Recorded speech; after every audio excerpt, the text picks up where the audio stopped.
The Charleston Housing Authority is working hard to provide affordable housing to low and moderate income residents of the city. Today, I talk one-on-one with Herb Partlow, the chairman of the Board of Commissioners for the Charleston Housing Authority, for this edition of Quintin's Close-Ups. And if you haven't already, subscribe to my YouTube channel and like Quintin's Close-Ups on Facebook. Herb Partlow, welcome back to Quintin's Close-Ups. Thank you, sir. It's always a pleasure to be with you. I appreciate it greatly. Needless to say, in the past, I've talked to you about your music, but now you're back on Quintin's Close-Ups, obviously, to talk about some other things that you want to talk about, including obviously being the chair of the Charleston Housing Authority's Board of Commissioners. And I know the Housing Authority's mission is to provide decent, safe, sanitary, and affordable housing to low and moderate income citizens of the City of Charleston. So tell me, Herb, what's new, what's down with the Charleston Housing Authority? Well, we really are going through a bit of a paradigm shift. We've been known, housing authorities, every municipality in the country has a housing authority. And housing authorities have been stewards of public housing. And, people know about Section 8, where we provide vouchers and things of that nature, which we still do. But back in 2010, 2012, HUD took an assessment of their inventory of public housing. And most of the public housing across the country, these are buildings that were built in the 20s, 30s, 40s. And there's like billions of dollars in deferred maintenance backlog. So how many Band-Aids can you put on something that's just old and deteriorating? So they created this program called RAD. That stands for Rental Assistance Demonstration Program. And go figure what that means. But in essence, it now gives us the flexibility to go out and seek development partners. So we are embarking on that here in Charleston. We got started a little later than other housing authorities, but as you probably saw in the press recently, Cooper River Courts, as an example, they're over there on the east side, America Street, Morrison Stewart. There are 286 units, and we are going to eventually tear those down and build back 1,100 mixed-use units with a grocery store and a green space park. And let me explain what mixed use means. Yes, those same 286 families, and we're going to do this in phases. So we're not going to move everybody out at once. We're going to have phase 1, 2, and 3. First phase will probably impact 50 households. And what we'll do, we have a relocation team. We will either relocate them to some existing housing authority properties, or we'll give them a voucher, which subsidizes the rent, and they can go somewhere who will accept those vouchers. But the mixed use part is those same 286 units will come back in the new place, plus another 100 or so more. So we'll increase the what I call the very low income, 50% or below the median income. Then we'll have a next tier called workforce housing. And with workforce housing, that's also based on a percentage of AMI, and they will still be considered attainable and or affordable. But then another 400 to 500 of them will be market rate. And it's not where we'll have low-income people on one side and the market rate on the other. They're all mixed in together. And so what we're really doing, not only putting roofs over people's heads, but we're building communities. And I've visited other municipalities who've already done this. And I always tell this story. This lady walked up to me and said, "My God, I never thought I could live like this," because she grew up in what people will call the projects, subsidized public housing. Now she lives in a luxury apartment, and her rent is still subsidized, but her next door neighbor might be paying market rate. So that's what we're going to be bringing to Charleston, and it's very exciting. We have a real opportunity to transform the peninsula because we own a lot of property, lots of blocks. Now, what is the current market rate, Herb? What is the current market rate? Yes, sir. Yes, sir. I know you mentioned that throughout the interview. So what's the current market rate when it comes to that housing, affordable housing and workforce? Yeah, it's pretty well. The way the affordable housing works is based on a percentage of AMI, average median income. Right. So again, when we talk about low income, affordable housing, that's for your very poor people, like who are the residents we serve mostly in public housing, and then workforce housing is based on about 80% of AMI. So then that's still considered somewhat affordable and attainable. And then market rate is whatever the market bears. So, for example, nowadays, 2-bedroom apartments could cost as much as $3,000 a month. I even looked at the Guild on the corner of Columbus and Meeting, a relatively new place. And when I was in San Francisco, I lived in a 600 square foot high rise studio apartment. And I compared the rates there to the Guild, and the Guild in Charleston is more expensive. The average cost for a 600 square foot studio there was between $2,800 and $4,000.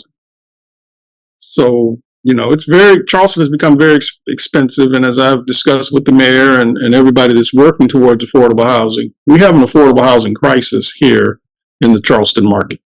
Wow. It's got very expensive.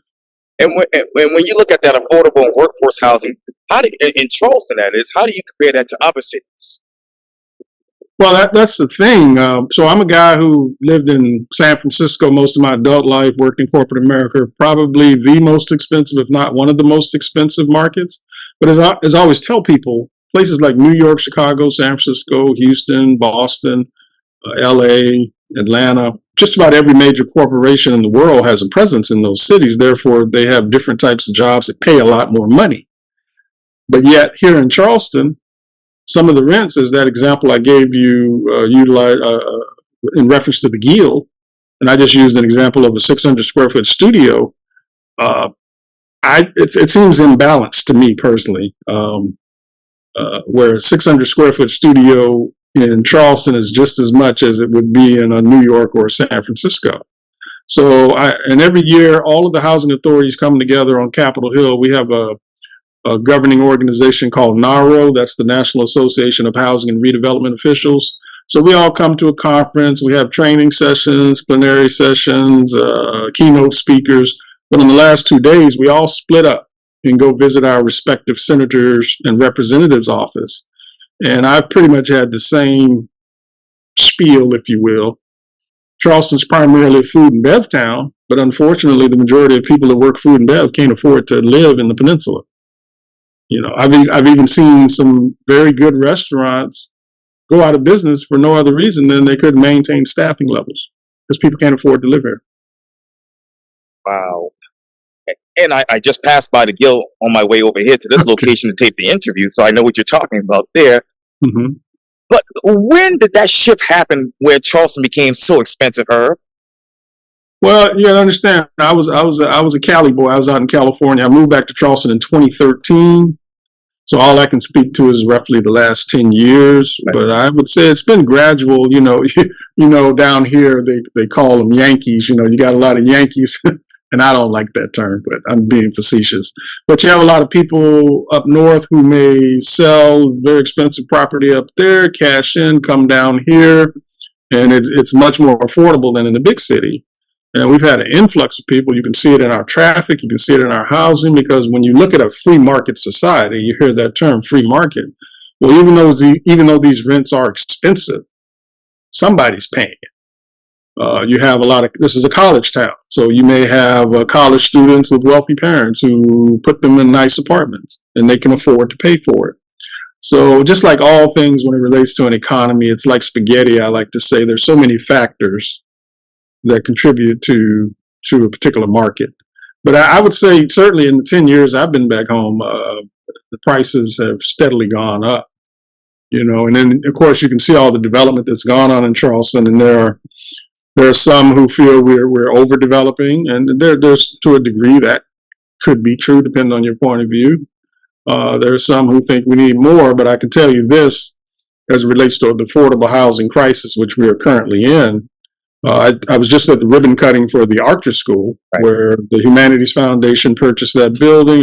The school was just sitting dormant, historical school on the east side. And it took multiple entities to come together just to make that work. It's a $42 million project, and they took that empty school and have now converted it into 89 senior citizen affordable housing units. And, Chase Bank was involved, the City of Charleston was involved, the county, several other financial institutions. I'm trying to remember some of the groups, but it was a lot of them, and the Housing Authority as well contributed. And we were able to contribute $23 million in tax-exempt bonds to help with the financing. But we're also providing 40 project-based vouchers And what those vouchers, they're attached to units. So seniors who qualify, a portion of their rent will be subsidized with that voucher. And by us contributing those vouchers, we help ensure that those units remain affordable for years to come. So that's the kind of effort it really is going to take to address and tackle this affordable housing issue. During Mayor Tecklenburg's term, there was a study done, and I believe we between now and 2030, we need about 15,000 more affordable units. Now, how realistically feasible that is, we'll have to see. But I can tell you this, I know the current mayor, Mayor Cogswell, is very, that's one of his key priorities. As I told him, we have to be partners in this.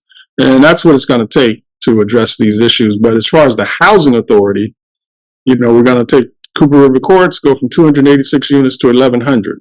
We've got Meeting Street Manor Extension, currently 44 units. We're gonna redevelop those to another 230 units. So across our inventory, we're gonna certainly be able to put a bigger dent in the amount of affordable units that we have in Charleston, but it still takes more. Yes, sir. Oh yeah, and I want to get back to that in just a second. But let me go back over to Archer, to my beloved Charleston East Side, where I was raised there for many, many years. Okay. But let me ask you this: with those vouchers that you've given to those people, how many of those people actually have vouchers for staying there at Archer? No, well, I'm saying they are just now. We had the ribbon cutting last Thursday, so they're now, as they call it, they're renting up. Okay. They're just now starting to have people start moving in maybe in the next couple of weeks. They have to go to the Humanities Foundation. You can go to their website. You can apply through there. But all I'm saying is the housing authority, for our part, because just like issuing bonds, everybody can't issue bonds. Housing authorities are entities that can issue bonds, and we can issue vouchers. So they're going to just be 40. Not 89, but 40 in this case. Now, for Esau Jenkins Village, where we had a ribbon cutting several months ago, I think that's 61 or 2 units, and we provided 61 or 2, per each unit. We provided a voucher for each unit because those vouchers help with the subsidization, and that allows people that allows it to be affordable. So a low-income senior can move into these brand new units. And I tell you, when I walked through the Archer School and took a tour, I'm 62 myself. I'm like, man, maybe I need to apply and come live here. A couple of those units were very, very nice.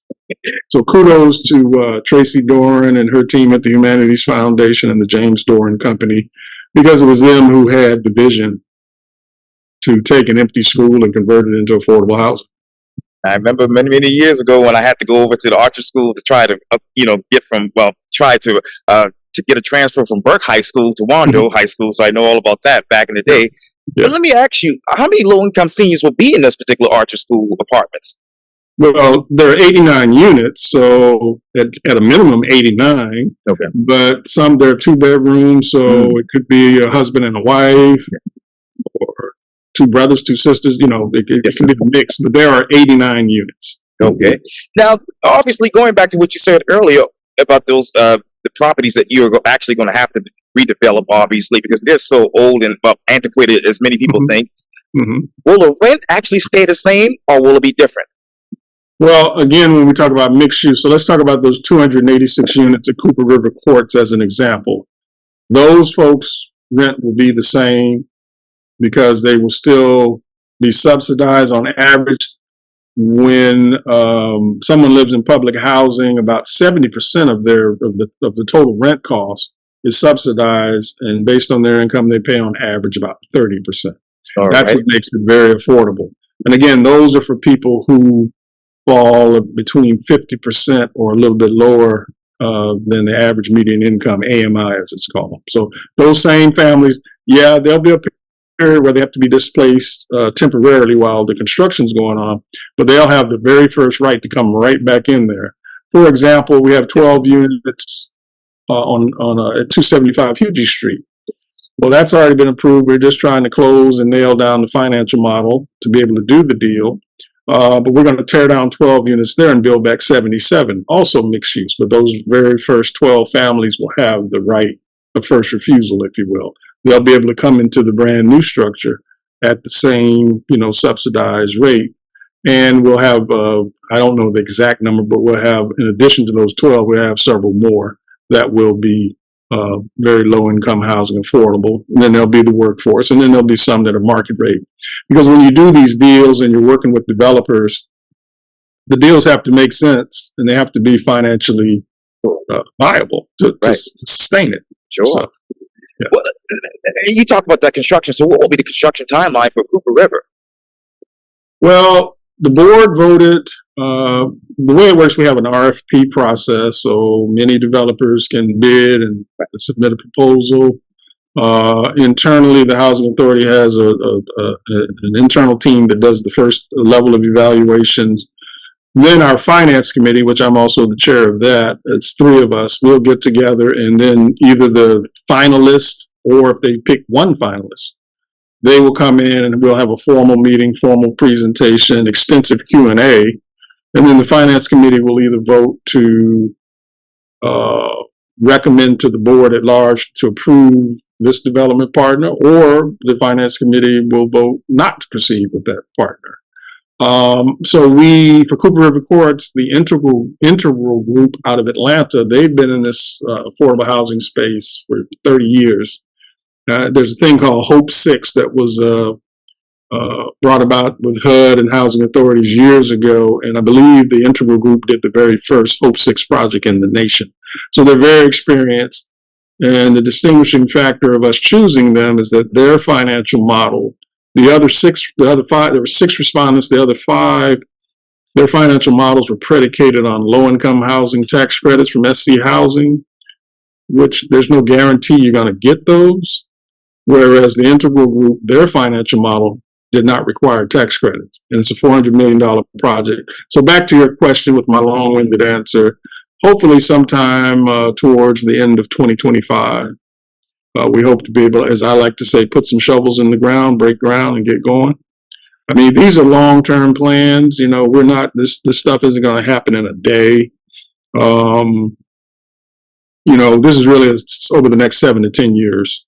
But again, we have an opportunity to transform the Charleston Peninsula. And when we do select development partners, and they're pretty smart, they always take into account the texture and the feel of the neighborhood where we're building. Yes, sir. You're not going to see some New York style high rise right in the middle of Charleston. You know, they're going to blend in and fit well with the community. And that's important to the city as well from the planning perspective. Yeah, go ahead. Have you seen the plans for that so far? Yes, I have, and they all at this juncture they put the caveat out there. They're preliminary. It's a master plan. Right. Yeah, it's a mix. It's not going to be one contiguous building. It's going to be a mix of some that are condo style, some that are like a big apartment complex. It's a mix because there's a lot of acreage there, and that's why they have the ability to also not only build these 1,100 units, but we're going to put a grocery store there. And as you well know, after our favorite Piggly Wiggly on Spring Street closed, there aren't a lot of grocery stores, right there in the heart, of the city on the east side. You're right about that. They have to go to Harris Teeter or go over here to Publix in West Edge. Or Food Line. Right. Up in King Street. That's exactly right. That's exactly right. And will you all apply for those tax credits? Well, I found that the low-income housing tax credit program in South Carolina thus far does not work for us. But there's a reason. I've done some research, and it's my little pet project, I tell people. So I've done some research. So SC Housing, and in particular, there's a committee that controls that. It's called the Joint Bond Review Committee up in Columbia. I know Leon Stavronakis, one of our local reps, is on that board. And then there's also an influential staffer that I was made aware of, Mr. Harmon, because the governor signs off on this document that's called a QAP, a Qualified Allocation Plan. Every year that determines how much money in low-income housing tax credits are in the pool. Well, in other municipalities, they have what is called a PHA, Public Housing Authority or agency, set aside. Meaning that these other municipalities have understood and taken into account that housing authorities are unique. We already own probably more land than a lot of people. And we have this RAD program, and we have all this public housing that we want to redevelop. And at least in the other municipalities, they recognize that. Right now, we're in the same bucket with any other developer, local developers, outside developers. We're just in the same bucket. And I think that's wrong. And I'm trying to spearhead a project. I'm not a lobbyist, but I'm lobbying for our efforts because I'm pretty knowledgeable on this, and I've done the research. Like Tennessee, as an example, in their QAP, they have a PHA set aside where they take into account the RAD program and public housing and all these things. Because if we had that, then we'd be in our own category, and we'd be able to probably ensure that we could get these low-income housing tax credits. Right now, it's just a big bucket of developers applying, and it hasn't worked for us. So that's why the Integral Group, the developer that we chose for Cooper River Courts, won the bid because their model doesn't require that. Gotcha. The combination of conventional financing, bonds, et cetera, and I guess they've got deep enough pockets to help make that happen. It's a $400 million project. Right, exactly right. I know you mentioned that earlier. So let me ask you this, Herb. Then, how many existing properties do you all have altogether? I should know the answer to this. Let's see. I can tell you how many residents we serve in the entire Charleston community, because we have properties, we have scattered sites, we have properties not only in the peninsula, we have properties in West Ashland, we have properties in Johns Island, James Island. We have one property in Mount Pleasant. Been there a long time. Oh, yes. So we serve over 3,500 residents in the market. So I wish I could tell you exactly how many units. I don't have that number. And just to give people background, the way housing authorities work, there's a board of commissioners. Small municipalities will have 5 commissioners. Mid-size, like us, we have 7 commissioners. And your big cities like New York, Chicago have 9 commissioners. The rules vary per state, but being a commissioner is a political appointment. I'm not an elected official. So the mayor has the right to put forward whoever he wants. City council votes yea or nay. And that's how the board of commissioners is comprised. But as a commissioner, we have oversight. We have one employee, a president and a CEO. Currently, that's Art Milligan. Prior to that, it was Donald Cameron for 46 years. Right. And Don's a great guy, a plethora of knowledge. I still talk to Don periodically as I continue to learn and educate myself. But we have one employee, the president and the CEO, who in turn hires and runs the day-to-day operation. And he reports to the board. So that's why I guess this is my disclaimer that I probably should be able to tell you exactly how many properties, but I'm not involved with the day-to-day per se. Right. Now, well, let me ask you this then. How many properties do you want to actually redevelop in the next 5 years?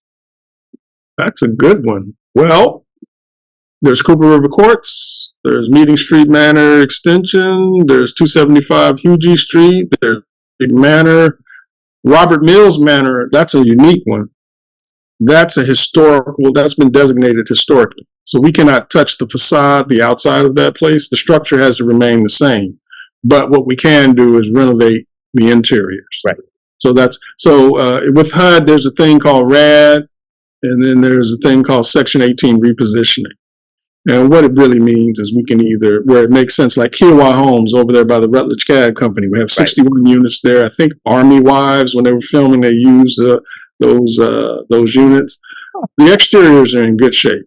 We've gotten fairly new roofs on them. We're just going to renovate the interiors of those. So not every project's going to be a tear down and build back. Gotcha. But Kiowa Homes, Cooper River Courts, Meeting Street Manor Extension, Meeting Street Manor, 275 Hughie Street, Robert Mills Manor, eventually Gadsden Green. We're just early in the process, because we have to go through an extensive application process through HUD. HUD has to give you approval to proceed with repositioning public housing.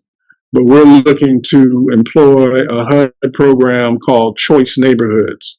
During the recent mayoral election, Clay Middleton, I love Clay. Clay does his homework. He was one of the people who asked me, well, what about choice neighborhoods?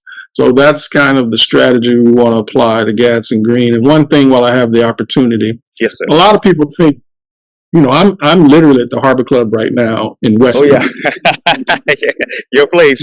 That's my spot. And Gadsden Green is right next door. Just right. I can see it from where I'm sitting. That's right. So there's a lot of concern. You've seen all the development over here. People think the Housing Authority owns Gadsden Green. People think we're going to just sell it out, tear it down, and put in expensive units, and there'll be more gentrification. And nothing could be further from the truth. What we're going to do is apply, again, the RAD program in Section 18 repositioning, and we'll probably do it in phases. And this is a few years out because we're just starting the application process. Right.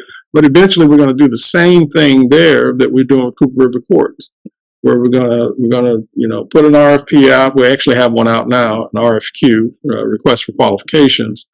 And we're going to hopefully have a developer that we can work with where we'll eventually, in phases, tear down the old Gadsden Green, build back brand new structures. But those very same families who are currently in Gadsden Green will have the first right to come back and live in these new luxury apartments. And like that example I told you in Atlanta, when this woman walked up to me, and if you knew Atlanta in the 80s and 90s, like Morehouse College, very prestigious university, you don't want to walk 2 blocks down in the hood, as they would say, and these projects that were very dangerous at the time. Now, if you go there, this is beautiful, beautiful mixed-use community. And they've got several of them all over in Atlanta. And that's what we're planning to bring to Charleston. So again, I want to dispel that myth that some people have who think we're just going to tear down and be like everybody else and develop and expensive apartments to push out the poor people. And that's not the case. Matter of fact, we have 264 units in Gadsden Green, and those very same 264 units, when the new place is constructed, will still be very low income housing. Plus, we'll probably put, we haven't even gotten to the plan yet, but there'll be several more that will be 50% or lower than the AMI. So that's the goal here. We're not in the business of gentrification with the housing authority. We're in the business of serving the underserved, important mission. Oh yeah, and with that RFQ, Herb, how many developers do you have so far besides that other one? Well, we've had to put it out again because we got, I think, 3 respondents, because it's that one's a little different because we want people who have that HUD choice neighborhood implementation experience from start to fruition. Well, that's going to, cut some people out because they don't have that specific experience. Now, we got 3 respondents, and we wanted to get more, so the decision was made that we're going to repost the RFQ to give more development companies an opportunity to bid on this. And again, we're very early in the process, so I don't think it's going to necessarily impact our overall timeline significantly at this point, because we still have a lot of I's to dot and T's to cross with HUD, because none of this happens unless HUD approves it. Right. And how soon will you all hear from HUD about this? Well, it's a very detailed process. So the very first thing you have to do when you put forward a RAD application is you got to have so many meetings with residents. That's a requirement. Because I'm not so much now, but I'm a certified project manager. And one thing I learned long ago, when you're trying to change or bring about change management, the real linchpin to making it successful is communication, bringing people along, keeping them apprised of what's going on. So the very first step is to start having residents meetings. For example, with Cooper River Courts, where we've selected our developer, the developer team and some of our team have already started, and they've already had, I think, one meeting for sure I know that they had once we made the choice of our development partner. And so we'll have that same process with Gadsden Green. Again, I don't want to get too ahead of it, because we're just in the thought process and application process. So it's really hard to say, but it'd be a matter of years before we could even consider that. And there's a great deal of communication that has to happen, because again, like I said, there's a lot of chatter and myths, and some politicians have this view or that view, but they might not know what they're talking about. And I don't mean that disrespectfully, meaning that when these projects we're embarking on, and there's a model for it across the country, because there are a lot of municipalities that have already done it and converted their whole inventory. They got started a lot earlier than us. But no, we're looking to enhance and improve the lives of our residents.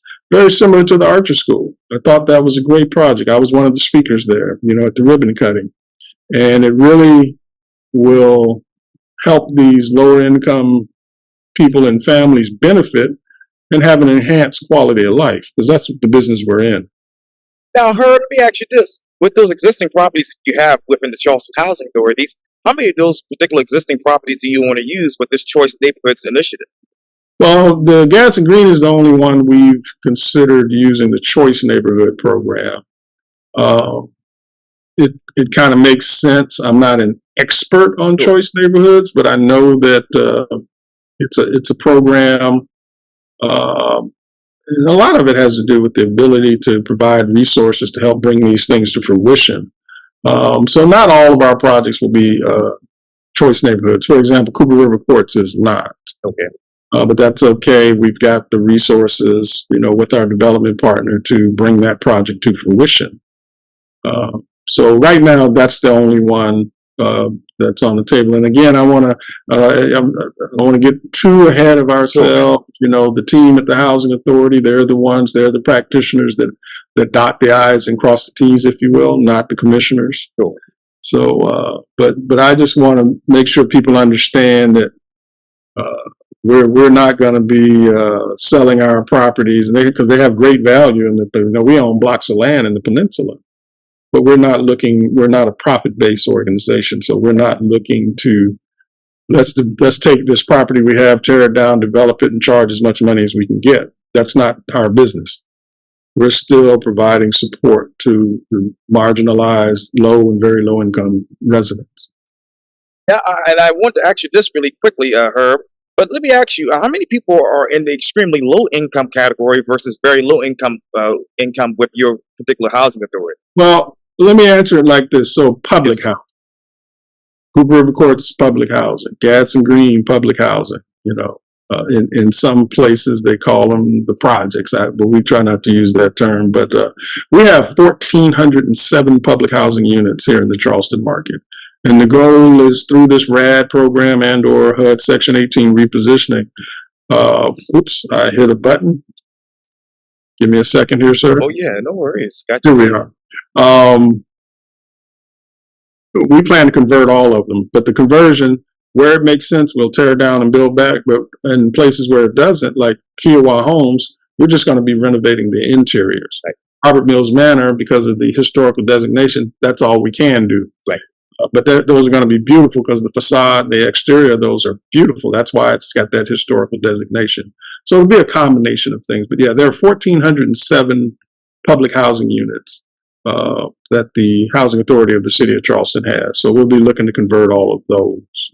And then we also have scattered sites, and we purchased properties. Right. We have 2 in the peninsula that we built over the last, I've been a commissioner going on about 7 or 8 years. So we have Grace Homes, that's right there on Meeting Street. That's 66 units of mixed use, very low to workforce, and a few are market rate. And then we have Williams Terrace, which is a senior community, which the Housing Authority owns, that was built around 2019, 2018, somewhere in there. So we own a lot of property, and they're a mixed use of properties. Not everything is public housing. That's why I said earlier, we serve about 3,300, 3,500 residents in the greater Charleston market. And how many properties did you actually purchase in 2023? We have not purchased any new properties. We're looking, of course, everything's expensive now. Yeah. Very expensive. And, the new mayor has had, and I would say had now, we've had some meetings about this, of wanting to create a regional housing authority. But there are a lot of details that come with that. So I don't know if we're going down that route. I brought in an attorney who's the general counsel for the Southern Nevada Regional Housing Authority. He's also our outside counsel, and he's worked with housing authorities for 25 years. So we all had a meeting with the mayor at his office. And I think it was very beneficial to educate the mayor, like, well, if you want to regionalize, you can, that's a heavy lift, because that would entail not just the City of Charleston, North Charleston, the County Council, North Charleston Housing Authority, County Housing and Redevelopment Authority, and the Charleston Housing Authority. And but we're still looking to try to work with all 3 housing authorities, whereby you know, in the future, it may be possible for our housing authority. One of the things I always said, I've gone across the country, I've visited other housing authorities and other executive directors and commissioners. We are one of the more well-run housing authorities, and we are very solvent. So we are always looking where it makes sense to add to our inventory of affordable housing. So we're looking, but I don't think we've purchased anything in 2023. Does it make the market's pretty expensive? Yeah. Does it make sense, or is it sensible to combine the City of Charleston Housing Authority with this regional housing authority idea? Well, I think the mayor, in theory, was in favor of that, but when you start drilling down with the lawyers and what it entails, it might change the makeup of how it all is run. And I don't know that the mayor, now that he's been educated on it a little more, might not want to do that. But there are other ways. You know, you can either have a regional housing authority, or you can do what's called a consolidation, or you can just have a very simple inter-authority agreement, which will give us, and this is just in theory, but give us the flexibility where we could go buy a piece of property in North Charleston or Berkeley County, which is more affordable than trying to buy a property right here in the heart of Charleston, and you know, vice versa. But we have more property than North Charleston in the county. The county owns Joseph Floyd Manor, which and a lot of people have thought that's us. Yeah. Because technically the building is in the City of Charleston, but it is not us. It's owned by the County Housing and Redevelopment Authority. There are 3 housing authorities in our market: North Charleston Housing Authority, the County Housing and Redevelopment Authority, and then the Housing Authority of the City of Charleston. And a lot of people get it all confused. I might have to write an op-ed. Yeah, there you go. There you go. And I hope to get you back on Quintin's Close-Up so that we can talk more in depth about affordable housing and workforce housing if you can. But for now, Herb Partlow, Chair of the Charleston Housing Authority's Board of Commissioners, thank you for your time again. Welcome back to Quintin's Close-Ups. Thank you, Quintin. It's always a pleasure. Keep doing what you're doing, sir. I definitely will. Thank you.